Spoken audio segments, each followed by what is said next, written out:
Здравствуйте! В эфире Абхазского телевидения информационно-аналитическая программа «События недели» и я, журналист Белла Кварчия. На этой неделе в Абхазии активно обсуждали тему энергетической амнистии. Вопрос был поднят на рабочем совещании президента Рауля Хаджимба с членами энергетической комиссии. Амнистия предполагает списание долгов за потребленную электроэнергию гражданам, не платившим за нее в течение 15-20 лет. Все за и против принятия этого решения мы обсудим с гостем в студии сразу после обзора наиболее важных событий недели. Ирина Аршба продолжит выпуск.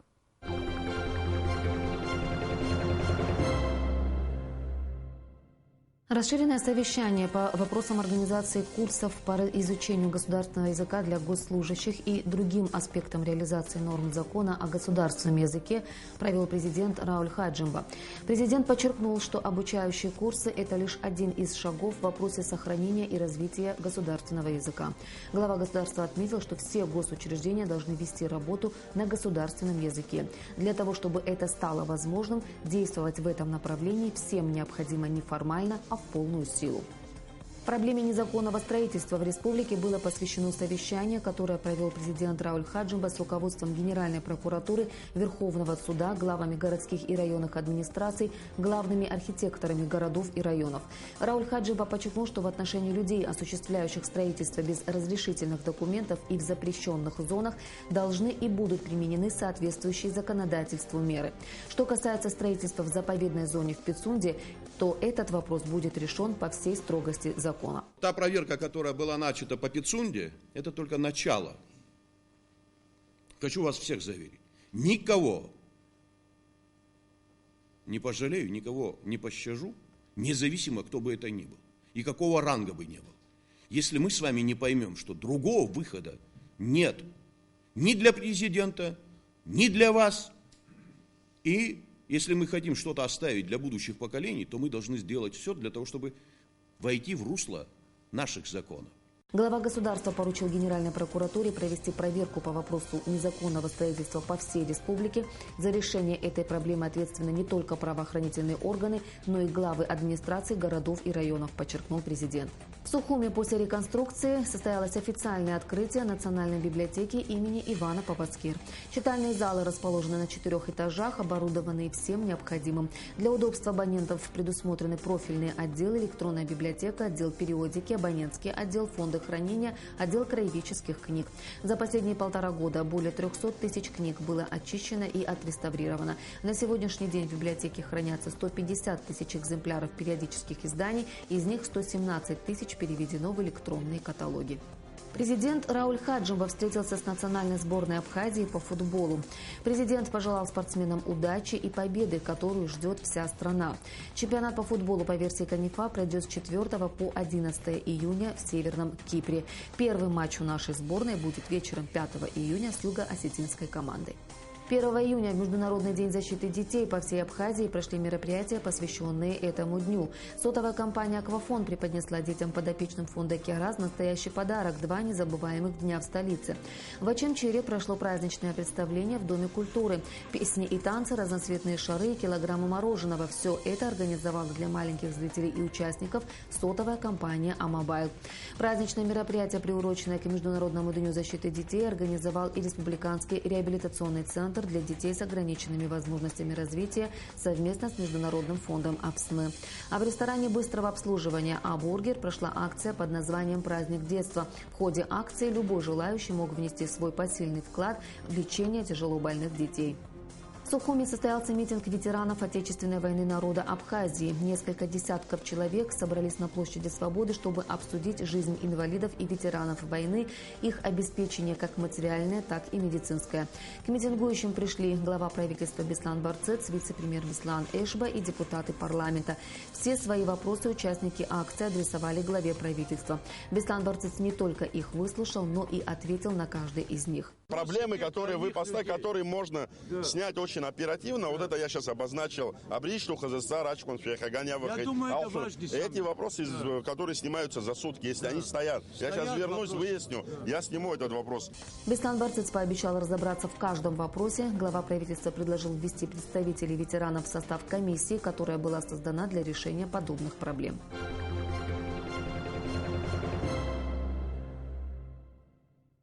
коротко напомнили вам о наиболее заметных событиях прошедшей недели. А сейчас к главной теме. Насколько оправдана возможная энергетическая амнистия? Выгодна ли она государству? И почему предполагается такой способ борьбы со злостными неплательщиками? Мы обсудим с заместителем руководителя администрации президента Абхазии Адгуром Лушба. Здравствуйте, Адгур Нурбеевич. Добрый день. Президент провел совещание с участием энергетиков. В ходе встречи обсуждались вопросы, которые звучат вот так мудрено, реструктуризации задолженности энергоплатежей. Предполагается объявление некой энергетической такой амнистии, когда прощаются, списываются платежи людей, которые задолжали за электроэнергию в течение очень длительного времени. Какие аргументы в пользу такого решения? Да, действительно, как вы сказали, президент нашей республики проводил совещание, связанное с ситуацией в энергетической отрасли, в числе проблем которых и освещалась и тема задолженности. То есть совещание не было посвящено только одному вопросу, речь шла и о других вопросах, которые связаны с работой нашего РУП Черноморэнерго и вообще энергетической отрасли в целом, включая ее состояние НГУРГЭС, наших электросетей, подстанций и так далее. Да, действительно, по предложению Республиканской энергетической комиссии, одним из вопросов, которые предлагала комиссия, это был вопрос реструктуризации и списания отдельным категориям граждан и должников задолженности за потребленную электроэнергию. Но тема действительно очень актуальная, и мы знаем, что из года в год у нас, к сожалению, ситуация незначительно улучшается. Да, определенные сдвиги есть в результате работы наших структур, занимающихся сбором оплаты за электроэнергию, но, к сожалению, ситуация далека от желаемого. Действительно, за послевоенные и последующие периоды накопилось большое количество задолженностей, с которыми все-таки что-то нужно делать.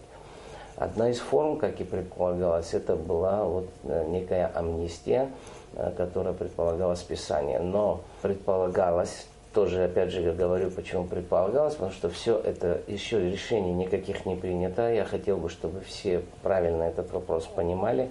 Пока это одна из версий возможного решения вопроса.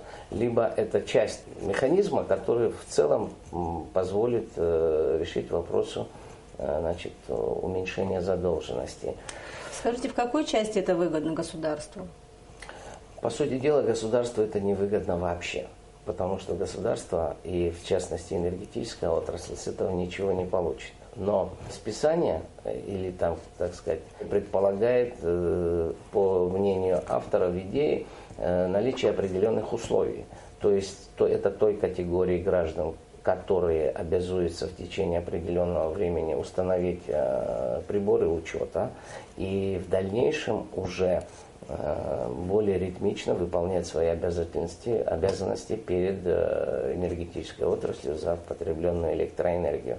Второе, речь шла еще и о том, чтобы есть еще и категория безнадежных задолженностей. Вы же понимаете, что они достаточно долго числятся, и при этом не происходит никаких движений. Это может быть и ликвидированные предприятия, это может быть те организации или домовладения, которые на сегодняшний день уже не являются потребителями, а задолженность осталась. То есть в результате обсуждения все пришли к выводу о том, что эту тему следует еще доработать, посмотреть ее все плюсы, минусы, недостатки, но какой-то части, именно той категории, о которой я сказал, которые уже либо не существуют, либо я бы назвал их бесперспективными, то такие вещи, конечно, нужно было бы решать. А что касается населения и тех, которые имеют задолженности в качестве злостных, будем так говорить, неплательщиков, с ними, конечно, нужно проводить соответствующую работу. Вот одной из форм этой работы будет то, что во всех наших районах республики будут созданы местные энергетические комиссии, об этом решение буквально будет принято на ближайшем заседании Кабинета министров, в который войдут работники энергетической отрасли, представители глав администрации, Народного собрания, глав администрации сел.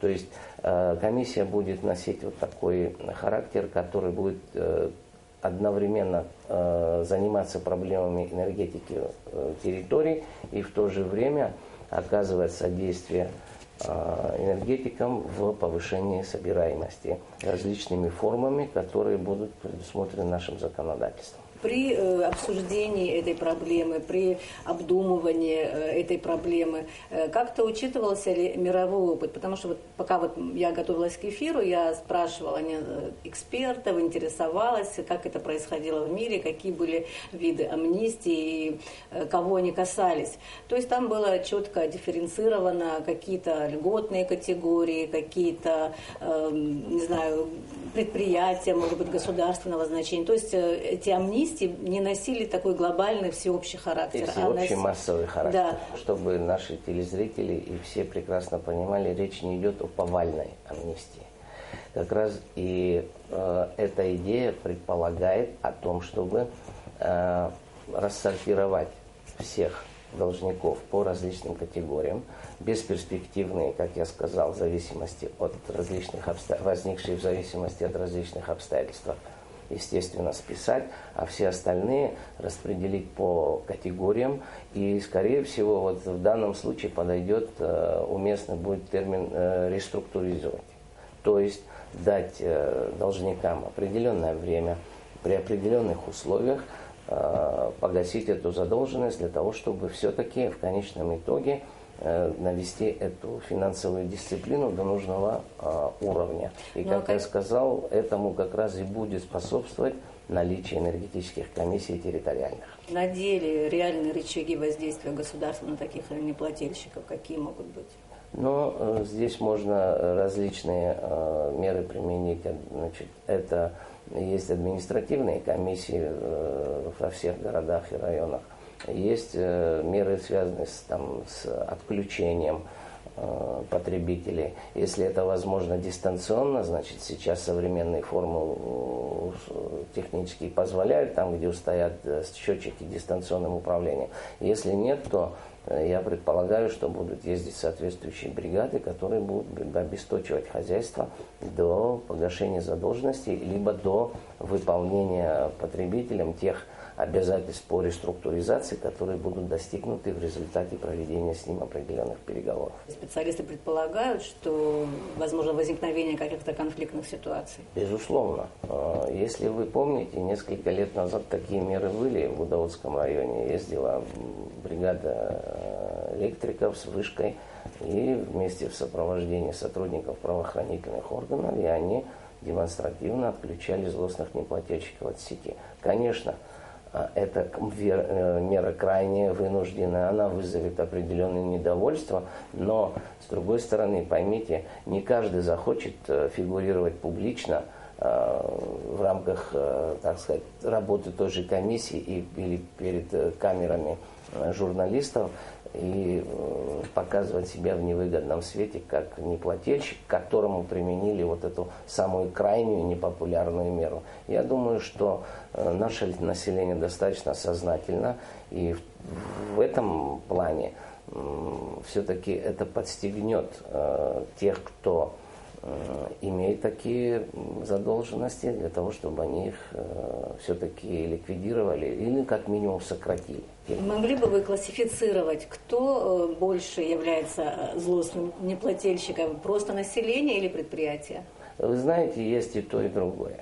Есть и то, и другое. Сейчас мне трудно сказать, потому что я не владею полностью ситуацией по списку. Я предполагаю, что и у предприятий тоже достаточно немаленькие задолженности. С предприятиями гораздо легче. С ними все-таки наши энергетики работают на договорной основе.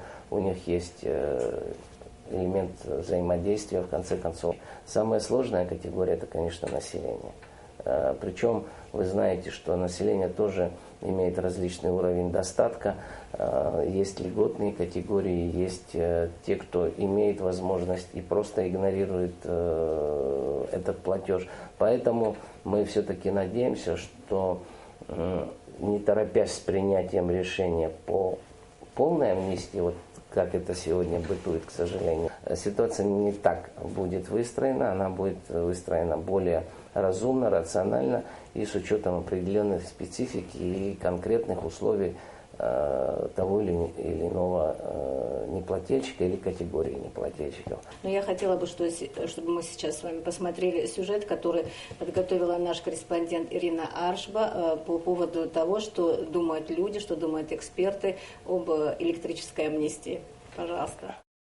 Энергетическая отрасль Абхазии переживает не лучшие времена. Даже кратковременное отключение электроэнергии вызывает у граждан недовольство и много неудобств, особенно зимой. О проблемах в сфере нашей энергетики мы говорим много и часто, но сейчас не об этом. 31 мая президент Абхазии Рауль Хаджиева провел рабочее совещание с членами энергетической комиссии. Обсуждались вопросы реструктуризации задолженности за потребляемую электроэнергию, а также проблемы собираемости платежей. Было предложено амнистировать все долги за электроэнергию при условии, что потребители, которые более 15-20 лет не платили за потребляемую электроэнергию, в течение года погасят долги за последние 2 года и установят счетчики. Амнистировать или нет злостных неплательщиков? Этот вопрос активно обсуждается в обществе. Высказываются различные, порой полярные точки зрения. К данному вопросу надо подходить избирательно, учитывая проблемы социально уязвленной группы населения, тех, кто в силу объективных причин не в состоянии погасить задолженность. Вместе с тем, если списать долги поголовно, то это может стать прецедентом, и людей, которые не считают нужным платить за потребленную электроэнергию, сделает еще более безответственными. Так считает директор Института экономики и права Академии наук Абхазии Заур Шалаша. Такое решение, если будет принято, оно еще больше будет расхолаживать тех же неплательщиков платежей по водоснабжению, по электроснабжению. Бывают случаи, когда вывешивают списки тех, которые являются должниками, но после этого эти долги почему-то опять остаются непогашенными. То есть вот такая амнистия, например, это будет, многие уже, я вижу, посредством массовой информации считают, во-первых, не совсем обоснованным первое и несправедливым, потому что я считаю, что вот такую амнистию даже в полном объеме можно предоставить только льготным категориям граждан, многодетным семьям, инвалидам нашей войны, Великой Отечественной войны. Платить или не платить – этот вопрос не может быть темой обсуждения, говорит Заур Шалаша. Каждый гражданин республики должен понимать, что несет ответственность перед государством, которое поставляет ему определенные услуги. По мнению экономиста, у государства есть множество механизмов воздействия, которые можно применить в таких случаях. Нужно на законодательном уровне решать подобные вопросы и вести разъяснительную работу среди населения. В первую очередь нужно сначала поработать с теми людьми, которые не платят, потому что мы пока не слышим, мы не хотим даже, чтобы это афишировали, это не обязательно, чтобы все общество знало, те, которые не платят.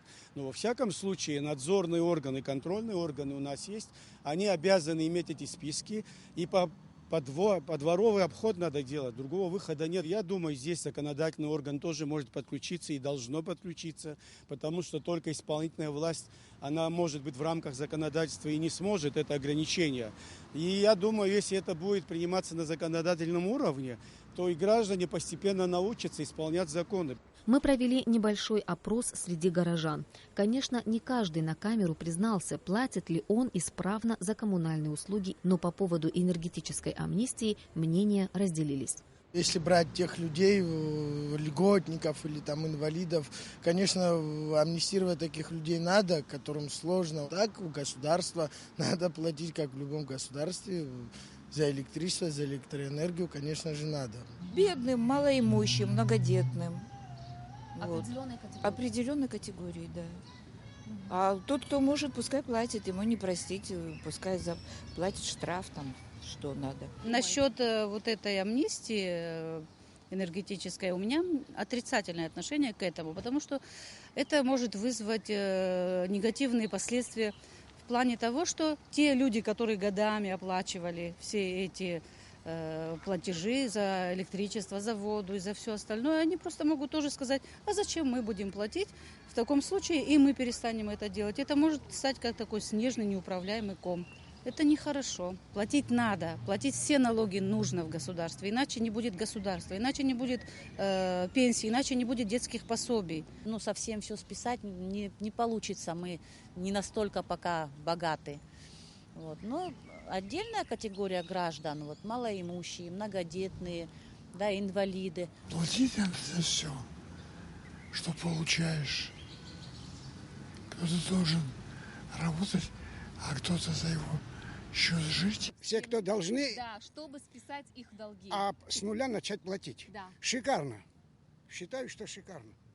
Иногда бывает, что пенсионеры платят, а вот более богатые не платят. Бывает тоже. То есть вы не совсем согласны с тем, что да. всем подряд прям списать? Да, не совсем. Пенсионерам, да, но другим не особо. Вот если один раз, скажем, сделать так, чтобы долги списали, а дальше, чтобы мы понимали все, что мы строим государство, а казна состоит из налогов, вот, но со стороны, видимо, списывая это, и примут какие-то другие меры, я думаю, законодательно, чтобы дальше это не продолжалось, дальше мы осознавали, само общество что осознавало. Долги, конечно же, можно списать, но что дальше? Дает ли это гарантию того, что в будущем неплательщики будут исправно оплачивать счета? По мнению генерального директора Черноморэнерго Аслана Басария, на собираемость платежей влияет оснащение абонентов современными приборами учета.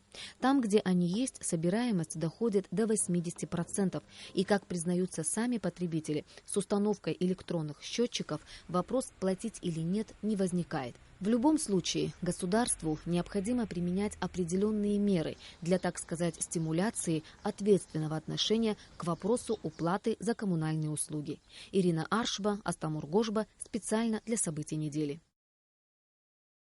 Адгур Нурбиевич, вот посмотрели сюжет, пожалуйста, оцените, что сказали наши граждане, наши жители, что сказал эксперт и что в итоге подытожил Аслан Басария. Существуют современные технологии, современные счетчики, которые возможно выключать дистанционно. То есть они запитаны на общий пульт, и если абонент в течение определенного времени накапливает задолженность, то есть возможность отключать его локально и дистанционно, не отрезая провода.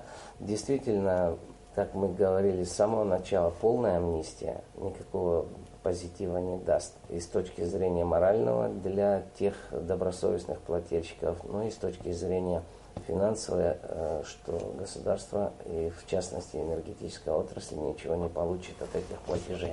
Здесь, конечно, нужно решать все-таки вопрос в комплексе.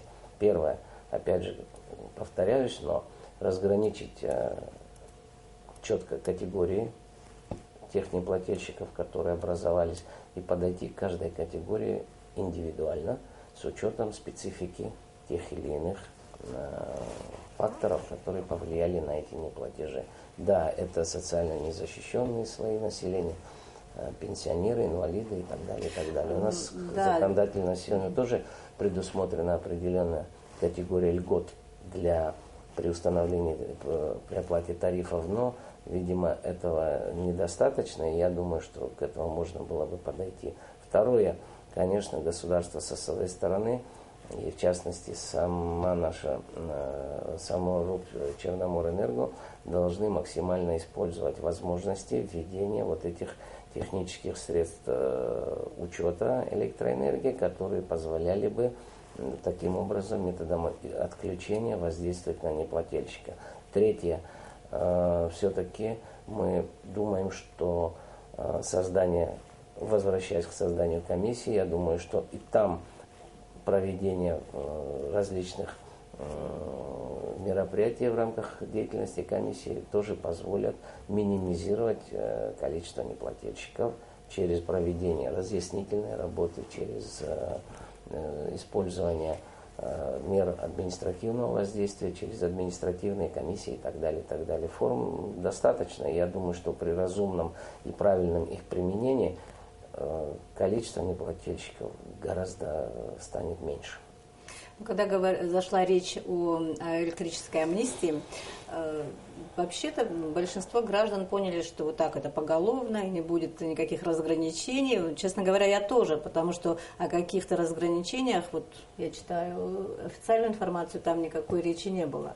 Поэтому как бы понятно и возмущение, и замешательство какое-то у людей. Все понятно, поэтому я здесь, в этой аудитории, для того, чтобы разъяснить нашим гражданам, нашему населению о том, что не все так, как бытует слух на улице. На самом деле это более такой, будет использован рациональный подход, который ни в коей мере не будет ущемлять интересы добросовестных плательщиков. Государственные структуры прекрасно понимают, что сегодняшние действующие тарифы, они, конечно, значительно меньше тех, которые могли быть и должны быть. Вы прекрасно понимаете, что доставка электроэнергии до потребителя требует больших затрат, и это наше энергохозяйство, это подстанции, это линии электропередачи и так далее. Окупаемость всех этих расходов, связанных с функционированием нашей энергосистемы, никак не может покрываться за счет тех низких тарифов,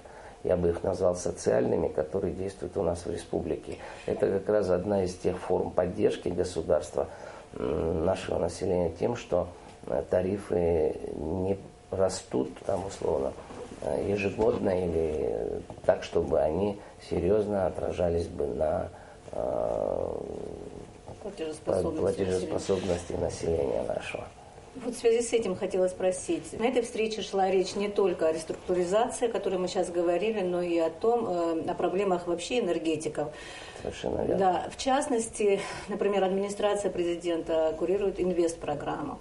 В какой части соприкасаются эти две составляющие, инвестпрограмма и энергетическая отрасль? Поддерживается ли она вот со стороны, скажем так, российской финансовой помощи и по инвестпрограмме, по этой линии? Да. Действительно, это напрямую взаимосвязанные вещи. Состояние нашей энергетики ни для кого не секрет, достаточно сложное. За тот период после нашей войны не всегда удавалось в достаточной мере вкладывать туда финансовые ресурсы для того, чтобы привести ее в надлежащее состояние.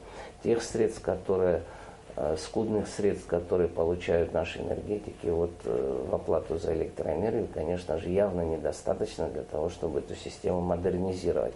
И учитывая важность отрасли для функционирования вообще всей республики, реконструкция и ремонтные работы в энергетической отрасли были вложены в одним из разделов инвестпрограммы 2015-2017.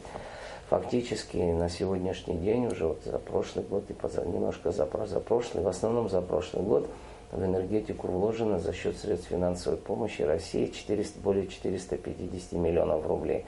Но это, по сути дела, далеко не та цифра, которая могла бы снять все проблемы. Нашего РУП Черноморэнерго на сегодняшний день готова проектно-сметная документация порядка еще на 500 миллионов рублей, которые нужно проводить в первоочередном порядке для того, чтобы мы могли бы, особенно в период зимнего сезона, наша сеть могла выдерживать, и чтобы мы могли бы обойтись без веерных отключений и других моментов, связанных с обесточиванием республики. Поэтому мы рассчитываем, что им удастся, используя эти ресурсы, денежные средства, которыми помогает Российская Федерация в рамках инвестпрограммы, более-менее выставить и провести те мероприятия, которые могли бы минимизировать все сложности, которые возникают сегодня в энергетике. Как я сказал, еще минимум 500 миллионов, которые проектно-сметная документация есть у РУП Черноморэнерго. Минимальная потребность даже на этот год у них порядка 250 миллионов. Хотя в инвестпрограмме на этот год.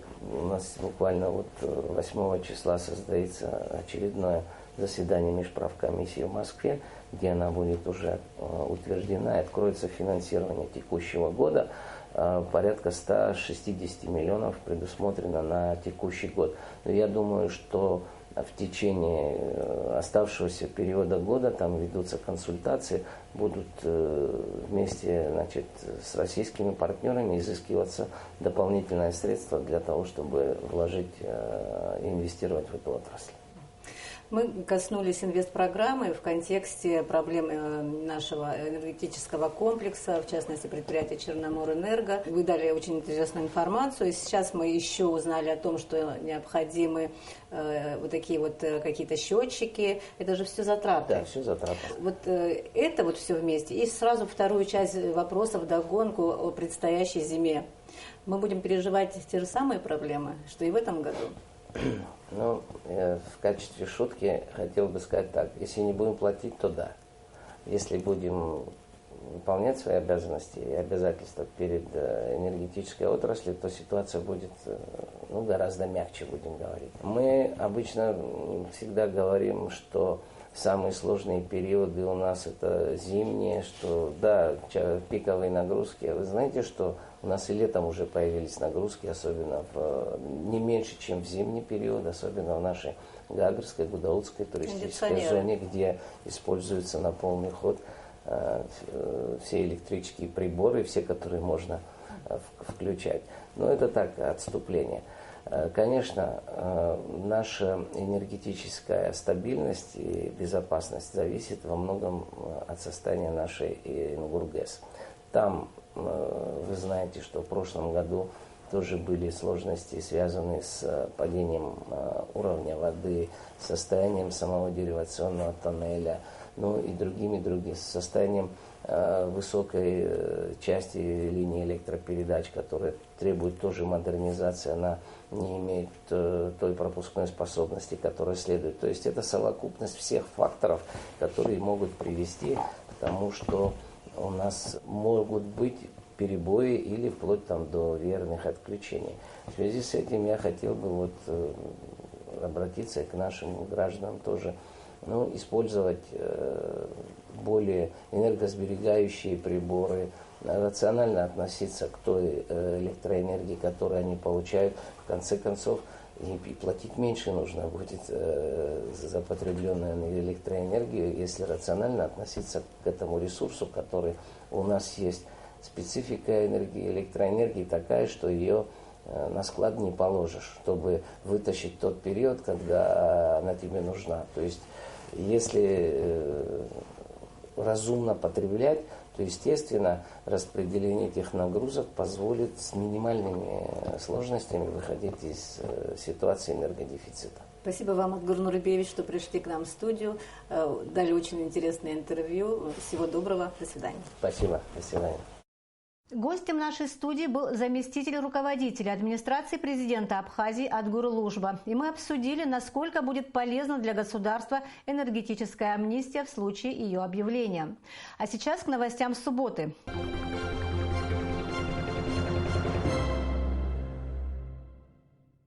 Победительница конкурса «Ты супер» Валерия Адлиева вернулась на родину. Дорога домой оказалась насыщена событиями и эмоциями. Валерию встречали в Адлерском аэропорту, затем на границе. А в Гудауте даже перегородили дорогу для того, чтобы просто поздравить Леру с победой. И вот уже Валерию Адлиева принимает президент страны Рауль Хаджимба. Глава государства поприветствовал и поблагодарил продюсера информагентства «Спутник» Амину Лазба, которая открыла юную звезду и поддерживала ее на протяжении всего конкурса. О том, как прошла встреча юной, но уже известной вокалистки с главой государства в материале Рената Шакая. В выходной день в коридорах администрации президента Рауля Хаджимба шумно. Все с трепетом ждут Валерию Адлиева. И вот она, маленькая хрупкая девочка, покорившая сердца телезрителей. При встрече президент Рауль Хаджимба отметил, что у такой яркой личности, как Валерия Адлиева, и в дальнейшем все получится. Я не сомневаюсь в том, что у тебя еще впереди очень много работы.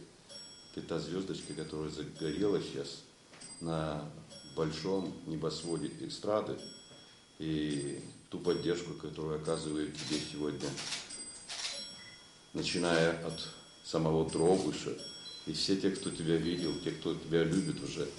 Я думаю, что они будут все последующие годы тебя поддерживать. И не сомневаюсь, что у тебя все получится. Президент отметил, что государство готово оказывать необходимую поддержку семье Валерии Адлиба. И еще накануне финала проекта «Ты супер» Рауль Хаджимба оказал помощь для восстановления сгоревшего дома семьи Леры в Ачимчире. В конце встречи Рауль Хаджимба, министр культуры Эльвира Арсаля и министр образования и науки Отгул Какоба преподнесли Валерии Адлиба памятные подарки и цветы. После долгих и крепких объятий и пожеланий большой удачи глава государства попросил Валерию сфотографироваться на память. Да, мне придется со звездой. При первой же возможности журналисты осыпали Леру вопросами. По словам маленькой вокалистки, от встречи с главой государства у нее самые радостные переживания. Эмоции непередаваемые. Я очень рада, что встретилась. Я бы хотела представлять свою республику и показать всем, что вот я из Абхазии. Меня спрашивали, откуда ты, я говорила, что я вот из Абхазии. Все говорили: о, Абхазия. Я хочу сказать огромное спасибо Раулю Джумковичу за теплый прием, за ту поддержку, которая была на протяжении проекта. Всю Абхазию. У Леры была самая сильная поддержка. Спасибо огромное. До встречи с президентом в мультимедийном пресс-центре «Спутник Абхазии» у победительницы музыкального проекта «Ты супер» Валерии состоялась первая пресс-конференция. Она рассказала о своем опыте выступления на проекте «Ты супер» и в детской «Новой волне» в Крыму. Как сообщила Лера, у нее очень много интересных предложений, и она планирует и дальше развивать свой талант. Но пока наша юная соотечественница намерена просто отдохнуть. Рената Шакая, Беслан Джинджолия для событий недели. На сегодня это все. Я желаю вам всего доброго и хороших вам новостей.